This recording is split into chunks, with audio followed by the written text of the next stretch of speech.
Hello বন্ধুরা, তোমরা সব কেমন আছো? প্রতিদিনের মতো আজকেও আমার পড়ানোর দিন ছিল। আজকে ছিল শনিবার, তাই আজকে অল্প কয়েকজনেরই পড়া ছিল।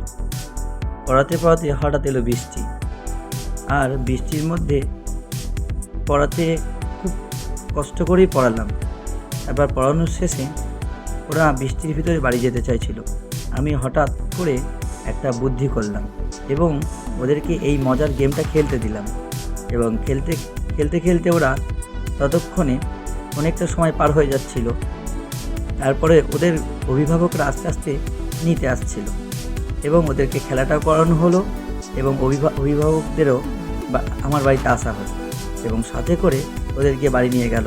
ওরা সুস্থভাবে বাড়ি যেতেও পারলো। আমি মনটা একটু হালকা করলাম, কারণ ওরা বৃষ্টিতে ভিজে ভিজে বাড়ি যাবে, তাতে আমার আবার খুব কষ্ট হয়। সেই জন্য এই মজার গেমটা আজকে ওদেরকে খেলা করাচ্ছি। তোমরা সবাই কমেন্ট করো এবং আমাকে বলো কেমন হয়েছে আমার এই বুদ্ধিটা। এই গেমটা এমনই ছিল যে আমি আমার পড়ার টেবিলে একটি পেনের বাক্স রেখেছিলাম। সেখান থেকে একটি করে পেন নিয়ে আর একটা দূরত্বে পেন রেখেছিলাম পেনের বাক্স। ওইখান থেকে পেন নিয়ে এই বেলুনটিকে যাতে মাটিতে না পড়ে, তার জন্য এই খেলাটা করানো। এই খেলাটা করলে যেহেতু ওদের সময়টাও পাস হবে এবং বুদ্ধিরও কাজ হবে, ওরা বুদ্ধি দিয়ে এই গেমটা খুব মজা করে খেলবে। সবাইকে উদ্দেশ্য করে বলবো, এই গেমটা আপনারাও মাঝে মধ্যে বাচ্চাদের খেলাবেন।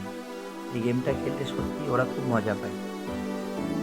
এই গেমটা কিছুক্ষণ আপনারা দেখুন, তারপরে আপনারা বলবেন যে গেমটা কেমন হয়েছে খেলা।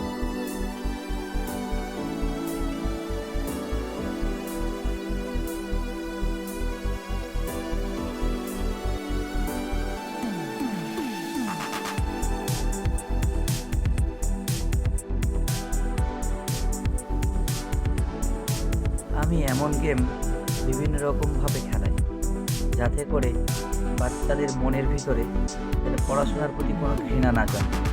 আমি এটা বিশ্বাস করি যে বাচ্চাদের সঙ্গে খেলা করলে, পড়া খেললে আরও ওরা বেশি মজা পাবে এবং ওদের ভবিষ্যৎটা আরও খুব সুন্দর হবে।